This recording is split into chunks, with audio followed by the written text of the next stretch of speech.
Ibu Kepala Sekolah. Kami persilakan Ibu.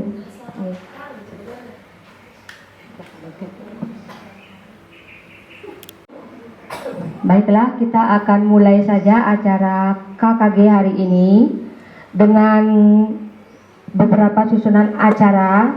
Yang pertama itu ada diseminasi penyebaran dan pemahaman budaya positif. Yang kedua, refleksi dari kegiatan studi tilu. Yang ketiga, lomba PGRI. Dan yang keempat, kita akan membahas tentang tirtoyatra. Sebelum yang mulai kegiatan untuk hari ini, mari kita berdoa dulu bersama menurut agama dan keyakinan kita masing-masing. Berdoa mulai.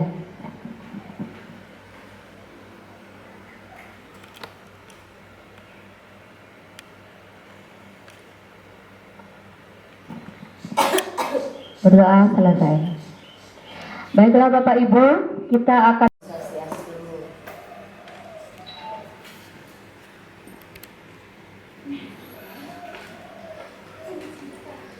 Selamat siang Bapak Ibu. Presiden Bapak ternyata. Selamat siang Ibu-ibu. Selamat siang. Silakan dinikmati dulu kuenya. Mohon maaf seadanya. Hari ini kegiatan KKG, saya tidak biasa membuka kegiatan KKG sebenarnya. Ini kan kegiatan KKG yang sinkronisasikan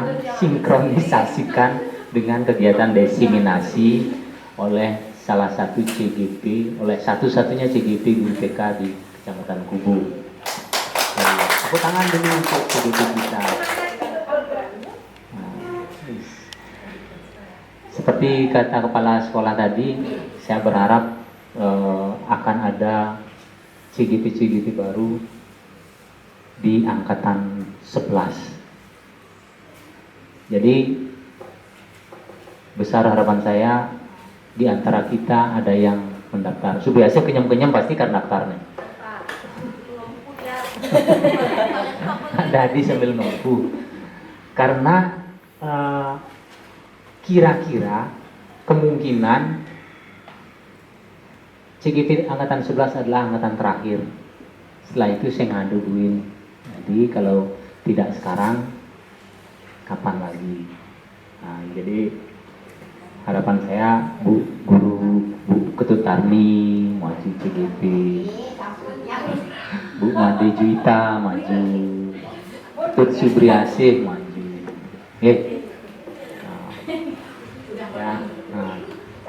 Semua daftar kan. Kemudian selain diseminasi ada lomba. Saya daftarkan guru saya satu lomba mengajar, ya. Nanti entah siapa yang maju. Saya punya 4 guru, salah satunya maju. Saya daftarkan, ya. Kemudian berkaitan dengan tirtoyatra. Nah, kira-kira hijau kan tirtoyatra?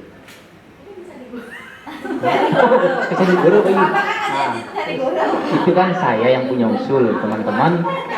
Mungkin selain ada yang. Selamat siang kepada yang terhormat Bapak Ketua K3S, kepada yang terhormat Ibu Ketua IGTKI, kepada yang terhormat Ibu Ketua Ranting PGRI, dan kepada yang terhormat Ibu Kepala Sekolah TK Sandi Raksa Kumara yang juga kepala sekolah TK saya.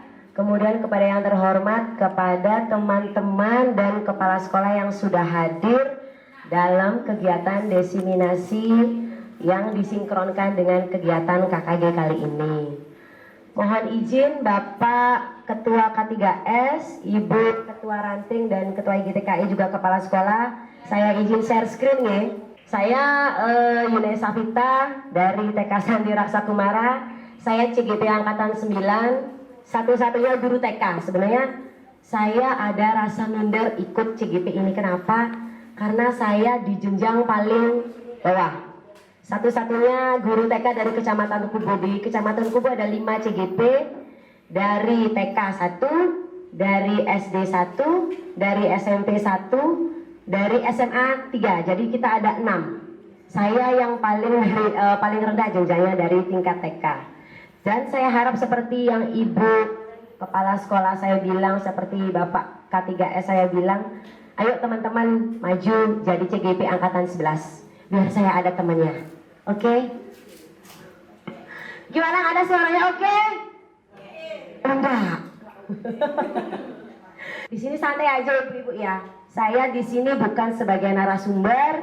Di sini saya cuma menyampaikan pemahaman dan penerapan, juga pengalaman saya menerapkan budaya positif di sekolah saya. Ini juga termasuk adalah tugas CGP saya di modul 1.4 tentang budaya positif. Nah, sekarang saya bacakan atau Bapak Ibu baca sendiri? Saya bacakan. Nah, tujuan pendidikan menurut Ki Hajar Dewantara adalah menuntun segala kodrat yang ada pada anak agar mereka dapat mencapai keselamatan dan kebahagiaan setinggi-tingginya. Oleh sebab itu, pendidik hanya dapat menuntun tumbuh atau hidupnya kekuatan kodrat yang ada pada anak-anak. Nah, sekarang saya tanya nih, dulu pernah tidak mendengar kata-kata seperti ini?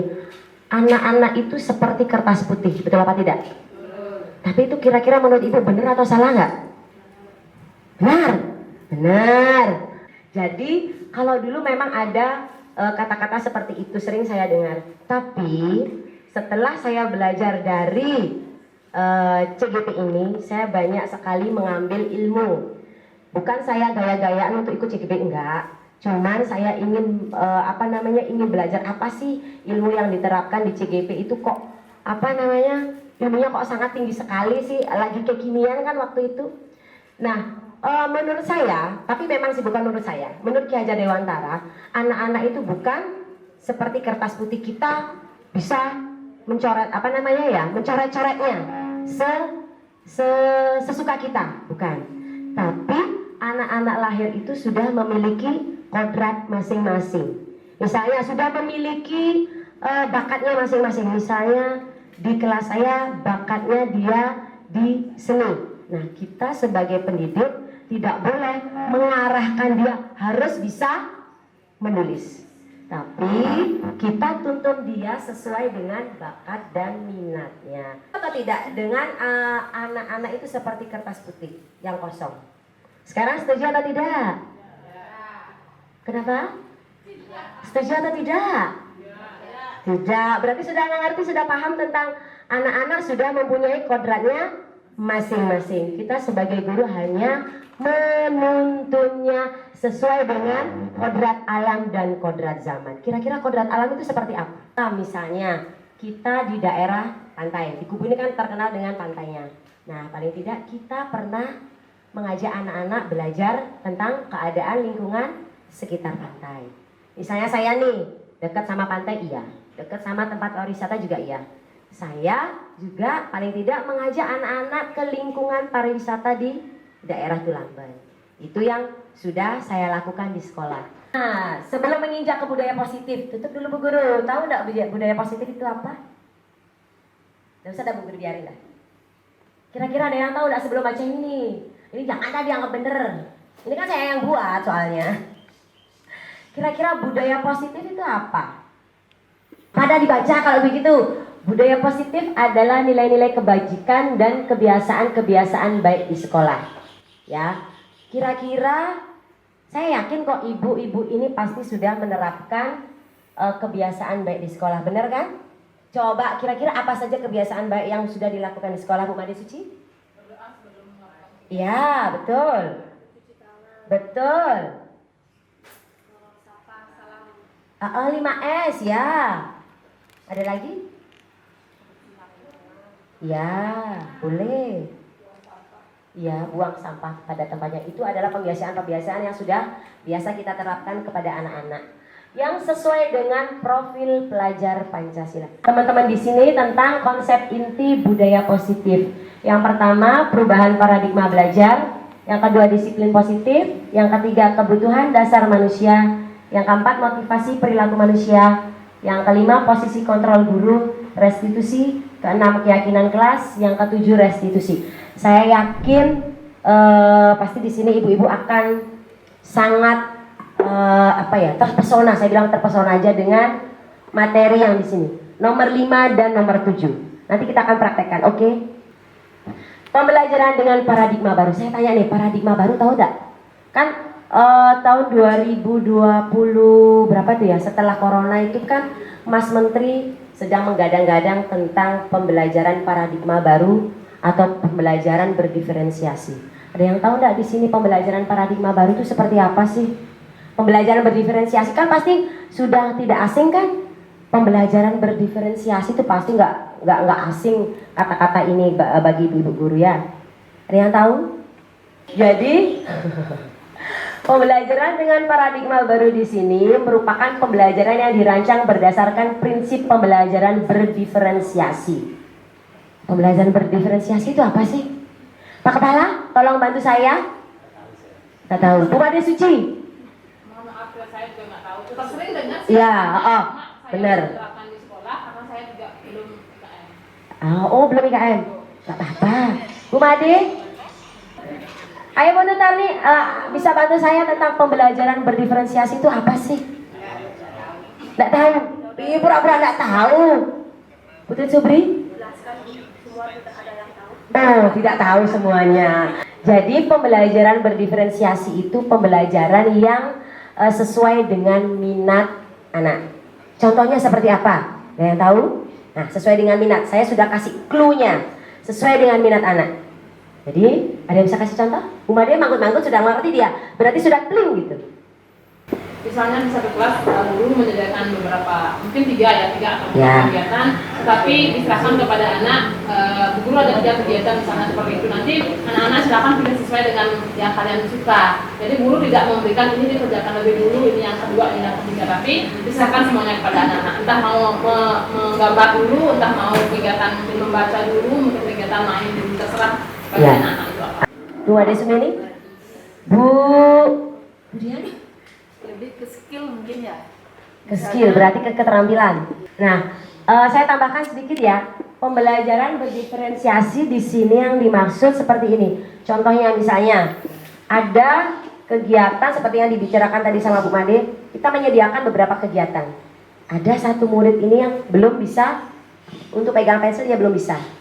Nah, kemudian dia tidak mau. Kita sudah, nah biasanya Bu Guru kan bantu ya. Dia sama sekali tidak ada minat untuk menulis. Jadi kita arahkan minatnya siapa sih? Misalnya seperti Bu Kepala saya tadi, dia tidak mau menulis pakai pensil, dia maunya menulis di papan tulis pakai spidol yang besar. Mungkin kan motori halusnya belum siap dia memegang pensil. Jadi kita alihkan ke papan tulis dengan memakai spidol yang besar. Boleh, tidak apa-apa Bu Guru.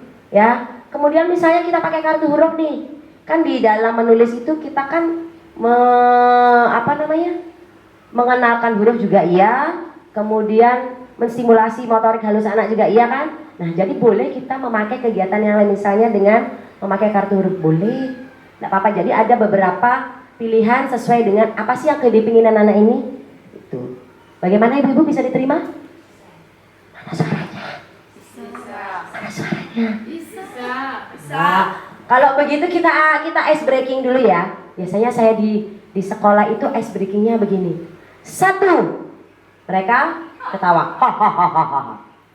2, mereka tersenyum. 3, mereka menangis. 4, duduk rapi. Kita ice breaking dulu ya biar nggak ngantuk. 2.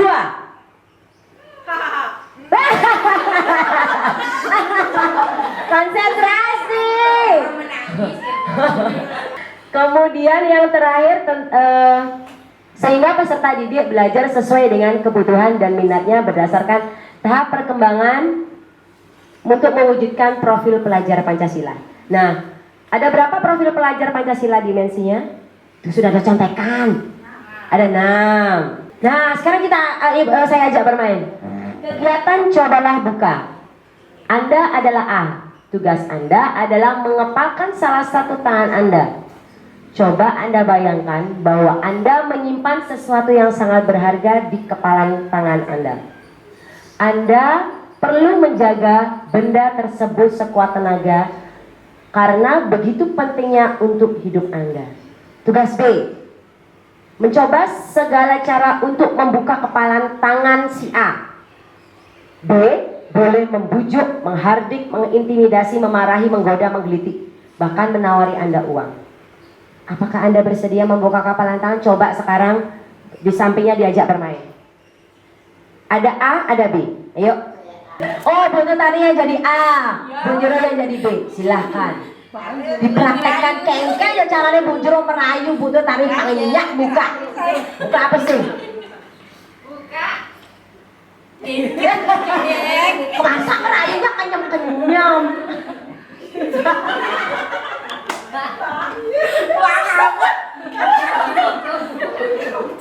Wag na roti. Naman na roti. Asin, wala asin. Terima kasih. Tepuk tangan dong. Saya sampai ketawa. Nah, sekarang coba saya tanya ini sama Bu Tutarni. Kenapa Bu Tutarni tidak mau membuka kepalan tangannya?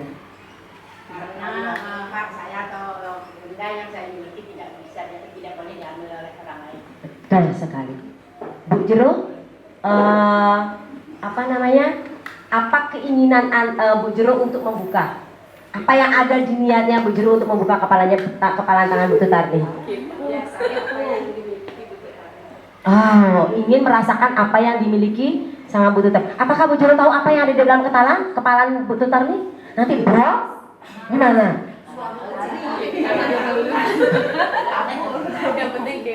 Yang penting kepo katanya Bu Juan. Kepo saya Bu Guru. Ya betul, karena rasa ingin tahu. Keyakinan yang ada pada diri kita itu harus tetap dijaga. Betul itu. Sama dengan keyakinan yang ada di kelas yang biasanya kita biasanya belum keyakinan kelas ya. Kesepakatan kelas yang sudah dilakukan oleh Ibu Guru di kelas. Miskonsepsi tentang teori kontrol Dr. William Glasser. Miskonsepsi? Miskonsepsi itu bertentangan. Yang pertama, ilusi guru bisa mengontrol murid. Benar atau tidak? Benar atau tidak? Saya tanya, nggak ada yang jawab. Ngantuk apa gimana? Nggak tahu. Benar nggak ilusi guru itu bisa mengontrol murid? Kengken loh. Kengken loh.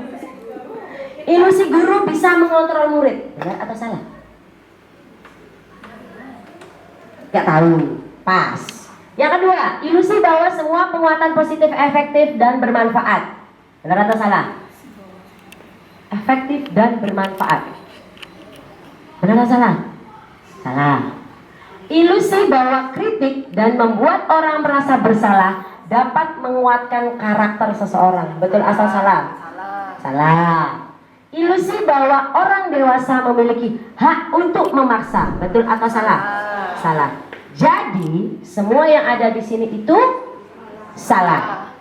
Jadi, kesimpulannya, kita tidak bisa mengontrol orang lain, hanya diri kita yang bisa mengontrol diri kita sendiri. Benar apa salah? Betul. Inilah ilmu yang saya dapatkan dari CGB. Banyak sekali ilmunya. Ya, disiplin positif. Nah, ini saya tanya, apa sih disiplin positif itu? Disiplin adalah belajar. Dan disiplin merupakan salah satu penerapan disiplin yang bertujuan untuk menumbuhkan kesadaran kepada peserta didik tanpa adanya imbalan dan hukuman. Saya tanya nih guru TK, biasanya ngasih hukuman apa sama murid? Ya. Benar, ada Pak Kepala loh.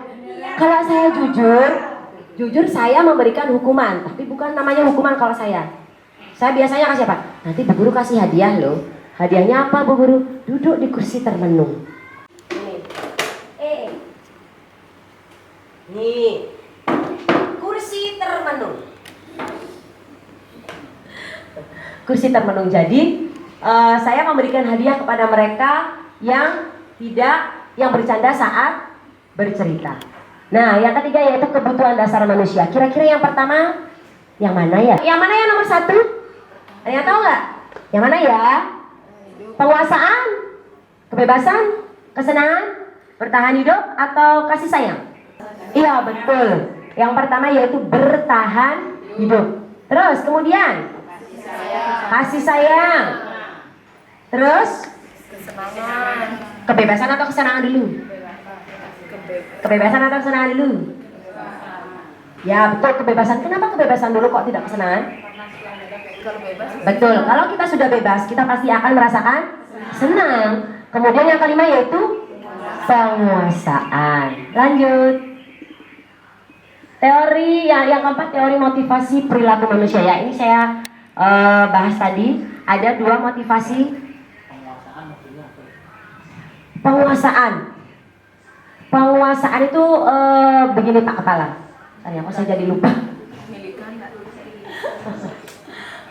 Penguasaan itu dia bisa menguasai dirinya untuk mengeluarkan, menyampaikan rasa emosinya dia, menyampaikan emosinya dia kepada lingkungan sekitar, kepada teman-teman di sekitar. Gimana Pak Kepala? Terima kasih Pak Kepala ya sudah bertanya. Teori motivasi perilaku manusia itu ada 2, yaitu motivasi ekstrinsik dan intrinsik. Ekstrinsik yang mempengaruhi ada 2. Untuk menghindari ketidaknyamanan hukuman ya. Tadi kan sudah saya singgung, adanya hukuman dan adanya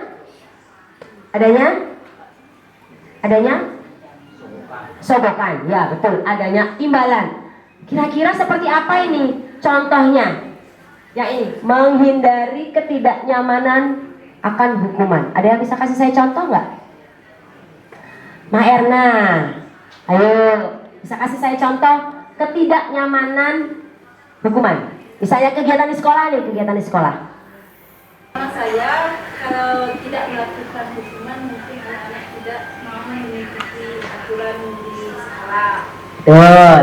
Biasanya pengalaman saya di sekolah sih pakai spidol, dipakai tulis. Siapa yang tidak mau menurut nanti ibu kasih tulis. Betul. Ya betul. Memang motivasi ekstrinsik untuk hukuman adalah memberikan hukuman agar mereka mau patuh terhadap peraturan yang ada di kelas. Kemudian, nah untuk mendapatkan imbalan, siapa yang mau kasih contoh? Angkat tangan. Saya nggak akan nunjuk nih.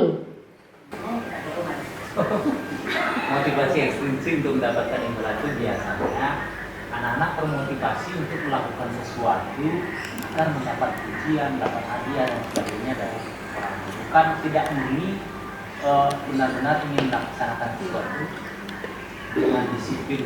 Contoh misalnya, jika anak membuang sampah pada tempatnya, ketika anak termotivasi melakukan itu hanya untuk mendapatkan imbalan, atau mungkin setelah membuang sampah pada tempatnya, gurunya mungkin menjanjikan siapa yang bisa membuang sampah pada tempatnya akan dikasih aja sama guru. Nah, jadi hal itu menunjukkan bahwa anak melakukan disiplin membuang sampah pada tempatnya hanya semata-mata untuk mendapatkan hadiah. Betul sekali apa yang dikasih contoh sama Pak Kepala Sekolah. Betul sekali. Jadi anak-anak disiplin melakukan kegiatan bukan dari dalam dirinya sendiri, bukan dari hati nuraninya sendiri untuk melakukan kebiasaan baik itu, namun dia melihat adanya imbalan yang diberikan oleh guru. Nah, kemudian salah satu motivasi intrinsik yaitu untuk menghargai diri sendiri. Saya akan menjadi orang seperti apa jika saya melakukannya?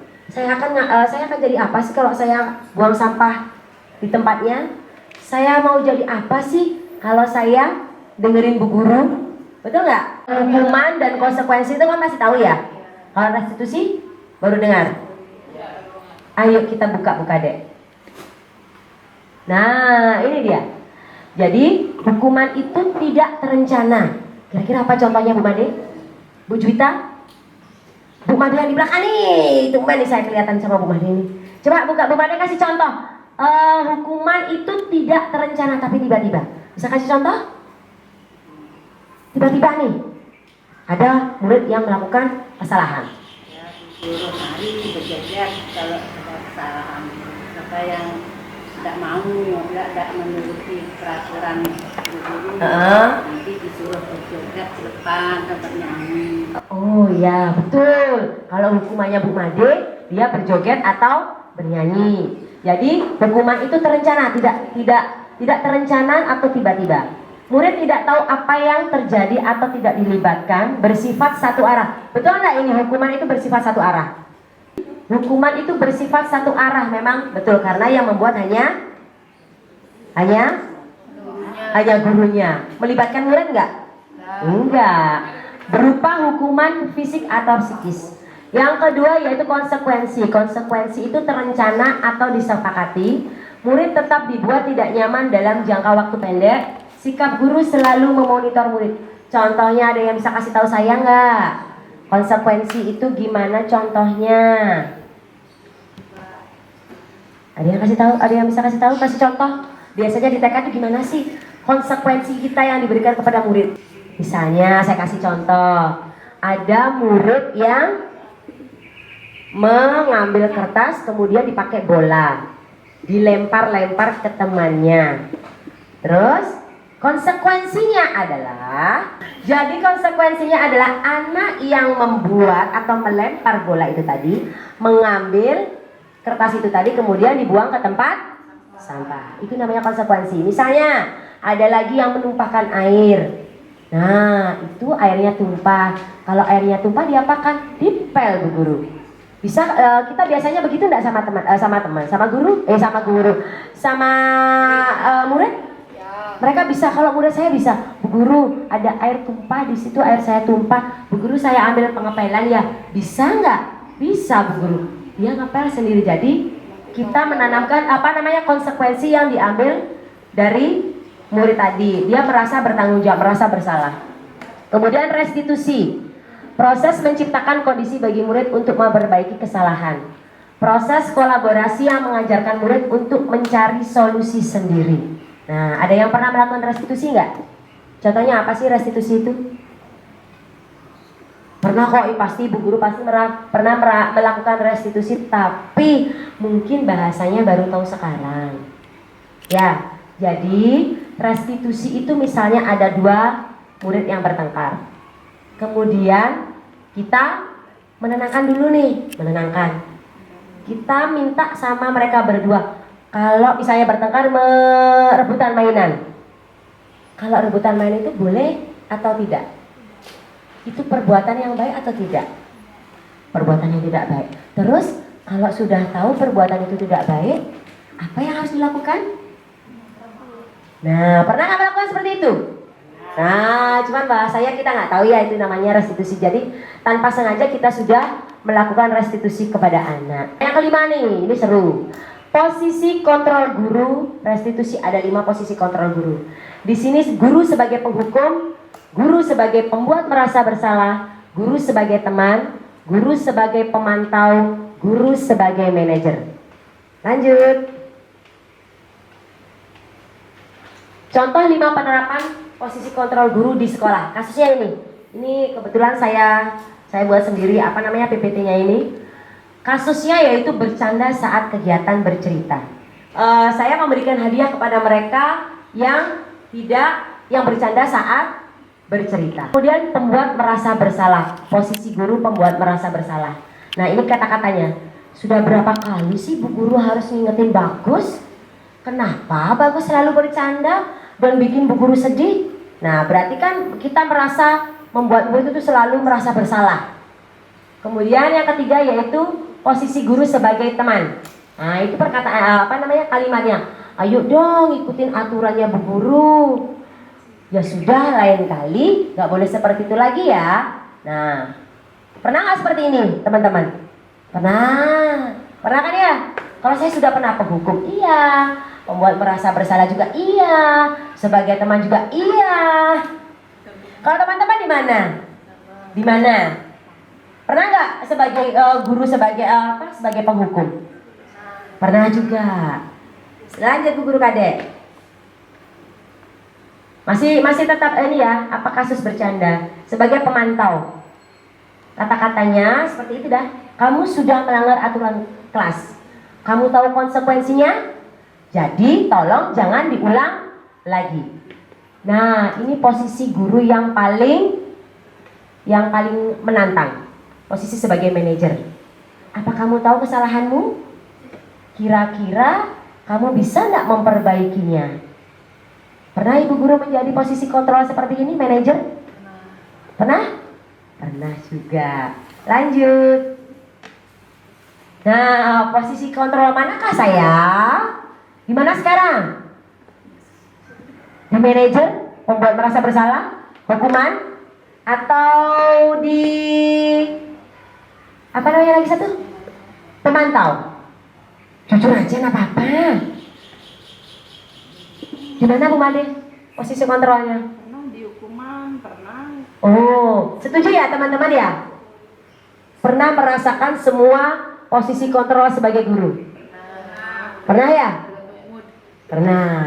Sama berarti. Saya pikir saya aja, tapi setelah mempelajari modul ini, saya jadi merasa bersalah teman-teman. Benar.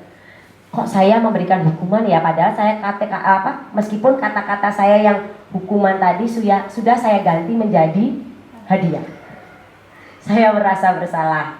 Tapi saya coba masih belajar untuk menghilangkan hukuman, menghilangkan kata-kata hukuman, menghilangkan kata-kata hadiah. Saya mencoba memposisikan diri saya sebagai guru manajer.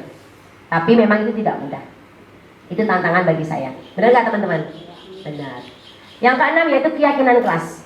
Mengapa keyakinan kelas bukan kesepakatan kelas? Saya tanya nih, sama enggak antara keyakinan kelas dengan kesepakatan kelas? Sama enggak? Sama atau beda? Beda. Yuk kita buka Bu Guru Kade. Pembentukan keyakinan kelas.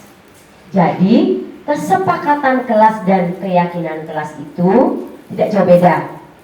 Keyakinan dan kesepakatan kelas itu dibuat bersama-sama dengan murid.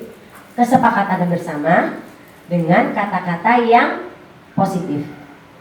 Pembentukan keyakinan kelas itu bersifat abstrak, berupa pernyataan universal, singkat agar mudah diingat, mudah diterapkan dan melibatkan seluruh warga kelas atau sekolah. Contohnya apa? Pasti sudah buat lah, nggak mungkin nggak buat.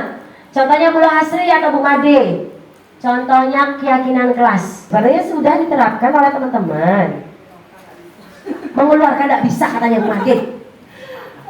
Mengutarakannya nggak bisa. Ya, biasanya kita kan bilang kesepakatan ya. Ya, betul. Contohnya apa Bu Tutarni yang ada di kelasnya? Kelas saya kalau anak yang mau masuk kelas buka sepatu cara yang rapi dan saudara kelas tidur sebentar. Kedua, saat guru berbicara anak-anak mendengarkan. Ya.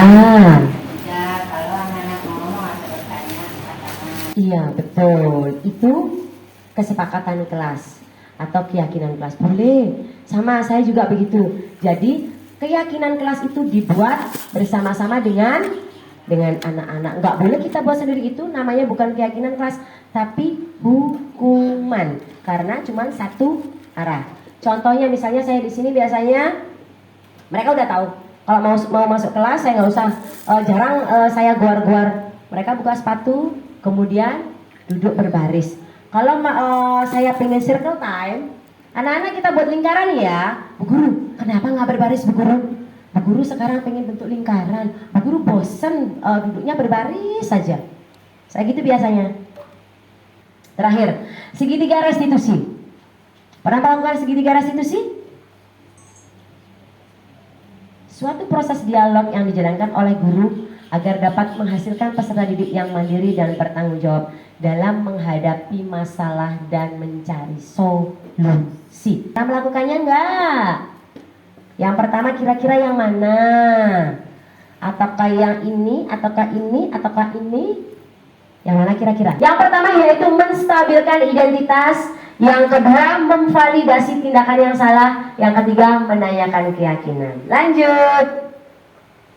Nah, menstabilkan identitas berdasarkan prinsip membuat kesalahan adalah bagian dari proses belajar. salah itu biasa ya Bu Guru ya? Bener nggak? Iya, nggak apa-apa. Kalau saya salah juga saya minta maaf, wajar. Saya sebagai manusia itu punya kelebihan dan kekurangan. Jadi kalau saya punya kekurangan, saya mohon maaf. Tolong dilengkapi kesalahan saya, kekurangan saya. Kalau saya punya kelebihan, ayo kita berbagi. Jadi menstabilkan identitas di sini ini bisa dilakukan di sekolah. Kata-katanya sudah ada, sudah saya kasih contoh. Berbuat salah itu wajar. Tidak ada manusia yang sempurna kok. Tapi apakah kita cocok ya teman-teman ngomong begini nih sama anak-anak? Tidak ada manusia yang sempurna. Kayaknya anak-anak gak bakalan ngerti ya. Jadi bilang aja sama anak-anak begini, gak apa-apa kok. Kalau kamu berbuat kayak gitu tuh gak apa-apa. Bu Guru gak akan nyalain kamu. Kalau begitu bahasa seperti itu kan mereka bisa menangkap ya. Kalau dengan kata-kata tidak ada manusia yang sempurna, juga hati ya sana. Yang ketiga, ibu bapak juga pernah melakukannya loh. Bu Guru juga pernah kok melakukannya dulu. Bu Guru juga jengkel kalau ada teman mainannya Bu Guru direbut, Bu Guru jengkel. Itu contohnya. Tidak mau mencari siapa yang salah, siapa yang benar. Kamu berhak merasa begitu misalnya marah. Kamu berhak kok marah. Gak apa-apa, marah itu wajar. Bisa dimengerti sampai di sini Bu Guru? Nah, misalnya ada satu kasus, ini dulu yang kita lakukan. Yang kedua, lanjut. Validasi tindakan yang salah. Berdasarkan prinsip, setiap perilaku berupaya memenuhi suatu kebutuhan tertentu dengan kata-kata seperti ini. Kamu pasti punya alasan melakukan hal itu. Bu Guru ngerti kok kenapa Beata marah. Kenapa coba? Nah, kita kan bisa melakukan seperti itu. Padahal kamu bisa kok melakukan yang lebih. Misalnya nih, berebut mainan, cuma memukul. Tapi Beata bisa kok melakukannya yang lebih. Misalnya dengan menendang. Bisa kan? Kalau kalau anak-anak marah apa yang dilakukan mereka? Mereka kan di luar kontrol mereka kan. Mereka bisa memukul, menendang, bahkan ngecuhin. Pernah nggak lihat murid ngecuhin? Pernah nggak? Ya, pernah kan? Iya, murid saya di sini ada yang langsung kalau dia jengkel dikecuhin temannya. Terus temannya melapor, Bu Guru saya dikecuhin sama itu. Terus ngapain sebelum dikecuhin? Nakal nggak? Berbuat salah nggak? Iya, orang tadi saya mukul dia. Nah, itu salah satu kasus yang bisa dipakai untuk segitiga restitusi. Lanjut Bu Guru. Menanyakan keyakinan yang terakhir. Berdasarkan prinsip teori kontrol, pada dasarnya kita termotivasi intrinsik. Jadi kita menggali motivasi intrinsik dulu dari. Kita lihat Bu Guru video, saya punya video ini.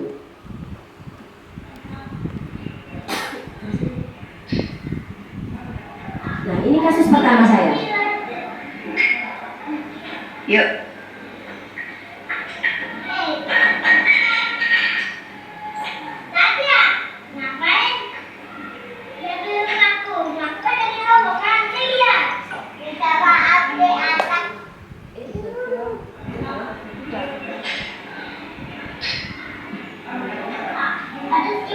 Lagi.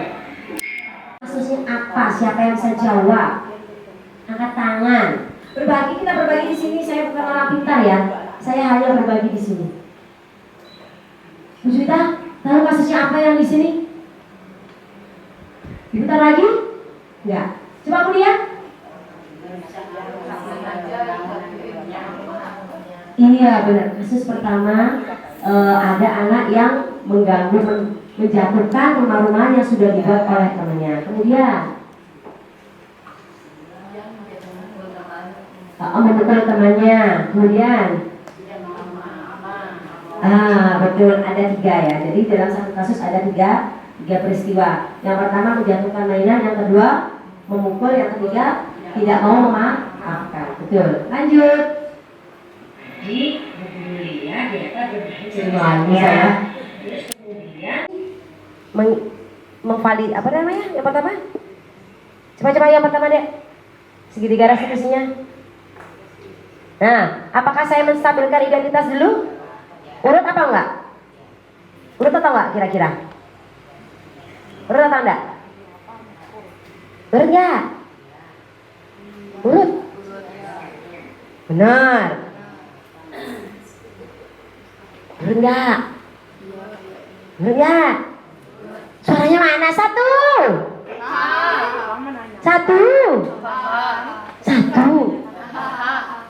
sing ada. Satu. Nah, baru sadar. Jadi betul lagi. Dua. Tiga. Empat. Nah, jadi segitiga restitusi yang saya lakukan tadi itu tidak runut. Jadi boleh tidak melakukan, maksudnya boleh tidak urut boleh. Misalnya saya ambil yang pertama tadi apa? Validasi tindakan dulu ya. Kemudian baru menstabilkan identitas, baru menanyakan boleh tidak runut yang kita lakukan. Boleh. Tapi yang penting nanti yang ada ketiga ini harus ada. Lanjut. Kasus 2. Jadi ada Julia, Diata bermain sama Satya. Oh, 1. Sudah sampai penutup. Akhirnya ini waktu yang saya tunggu-tunggu. Jadi penutup terakhir ya. Dalam penerapan program disiplin positif ini, hendaknya guru memiliki standar kepribadian, profesional dan sosial di mana guru mampu merefleksi dirinya di mana saat ini, di mana posisi kontrol saat ini. Kira-kira di mana? Tadi kan sudah tahu. Kira-kira di mana? Sekarang saya mau refleksi dulu nih sebelum saya tutup ya. Siapa yang mau merefleksi? Coba maju ke depan. Ini refleksi biasa. Kalau setiap ada kegiatan saya mau ada refleksi. Nyambung nggak nih? Bukan berarti saya di sini guru ya. Kita belajar untuk biasakan menjadi apa? Di setiap kegiatan pembelajaran dalam satu hari itu kita mengajak anak-anak untuk refleksi. Yuk, siapa buku tutup? Oh, perangkat buku tutup, Bang. Ngeleng dengan buku tutup. Mau di sana apa di situ? Oh, di situ aja, silakan. Oh ini sih, ini saya rame teman besar. Oh, nalen tuh mah. Ada yang foto saya nggak saya? Ada? Saya tolong kirimin aja. Dari materi yang tadi disampaikan Bu Jero, mungkin sedikit kayak gini ya, yang saya ingat saja Bu Jero. Yang saya dapat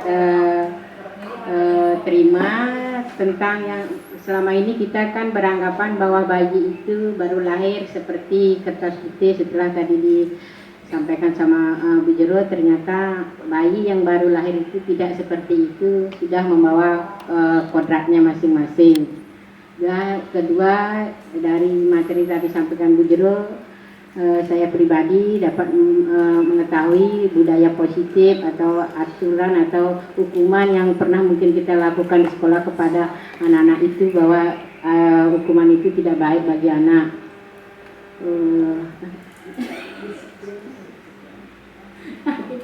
Oh, gitu malu. Guru mau menambahkan? Tidak. Ya, betul sekali. Terima kasih untuk refleksinya dari Bu Guru Ketutani. Berarti ada sedikit yang nyantol ya Bu Guru ya? Sedikit atau banyak teman-teman yang nyantol? Diganti kalau dengan keyakinan kelas itu pakai kata-kata yang positif. Misalnya, buka sepatu sebelum masuk kelas. Tidak memukul teman. Kira-kira anaknya diganti apa? Saling menyayangi. Kemudian tidak berebut main. Di sini berbagi ya teman-teman ya. Saya bukan orang pintar. Saya hanya melaksanakan tugas saya sebagai CGP. Tugas CGP modul T4 itu tentang diseminasi. Jadi saya harus mendeseminasikan, menyampaikan kepada teman-teman tentang budaya positif di sekolah. Sekian dari saya akhiri dengan Om Santi Om. Terima kasih banyak teman-teman ya. Nah, acara yang selanjutnya yaitu tentang RTL ya. Tentang RTL apa namanya? Kegiatan refleksi dan rencana tindak lanjut dari kegiatan studi tiru. Berapa kemarin dibagi kelasnya oleh Bu Ayu Anom? 5 kelas. Kemarin yang datang, sebentar, saya ingin menyampaikan unek-unek saya ya teman-teman. Saya nggak duduk di depan, saya berdiri apa duduk? Saya duduk ya, saya capek berdiri bener. Saya duduk aja di sini, tapi bukan berarti saya di sini ini ya. Capek sekali. Saya ingin menyampaikan unek-unek saya kemarin tentang kegiatan studi tiru. Jadi yang pertama, dibilang saya kecewa, dibilang kecewa ya. Karena saya juga nggak ngerti kan, apa namanya, kita tidak bisa memprediksi, kita bisa berencana, tapi Tuhan kan yang punya rencana kan ya. Kita bisa berencana, tapi Tuhan punya yang mengatur segalanya. Jadi dibilang saya kecewa juga enggak, orang saya juga nggak datang kan. Apa namanya, yang datang hanya 12 orang. Dari berapa guru di Kecamatan Kubu? Dari berapa guru di Kecamatan Kubu? Saya malam-malam teman-teman ya, jujur saya dimarah sama Bu Ayu. Memang bukan saya, tapi saya dengar lewat telepon. Saya sampai telepon Bu Made. Benar Bu Made ya?